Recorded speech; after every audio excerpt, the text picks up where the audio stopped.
Senator Bernie Sanders, IVT, a self-described socialist who recently announced his bid for the 2020 presidential election as a Democrat, has amassed a personal fortune that includes 3 homes and millions of dollars in the bank. Sanders announced his candidacy for the 2020 Democratic presidential nomination on Tuesday, branding himself as a grassroots left-wing socialist who advocates for economic and social justice. "Our campaign is about transforming our country and creating a government based on the principles of economic, social, racial and environmental justice," he said. But despite Sanders' efforts to position himself as your average man of the people, Sanders has a history of acquiring millions of dollars in property and assets.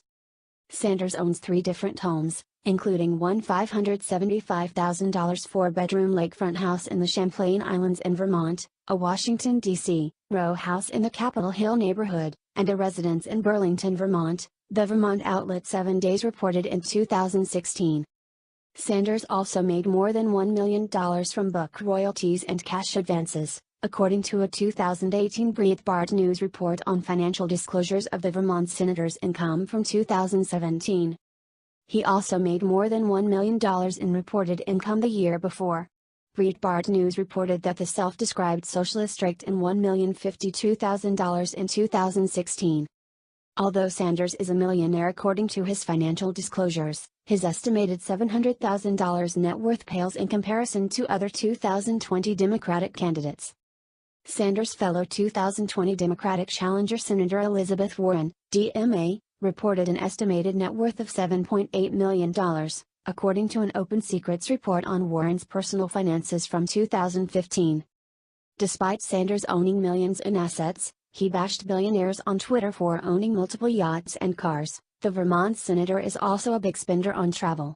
In October 2018, he spent nearly $300,000 on private air travel to give speeches in 9 battleground states in the days leading up to the November 2018 midterm elections. Not too long after his campaign paid for fossil fuel-heavy private jet travel, Sanders, who recently endorsed Representative Alexandria Ocasio-Cortez's DNY Green New Deal aiming to cut down on air travel, penned a tweet calling climate change a planetary crisis in light of Sanders' recently announced 2020 presidential candidacy. Some conservatives have criticized Sanders' massive wealth despite promoting himself as a grassroots candidate promoting socialist ideals. Even though Sanders' lifestyle is at odds with the values he preaches, Democrats have donated millions of dollars to his campaign coffers since his Tuesday campaign launch.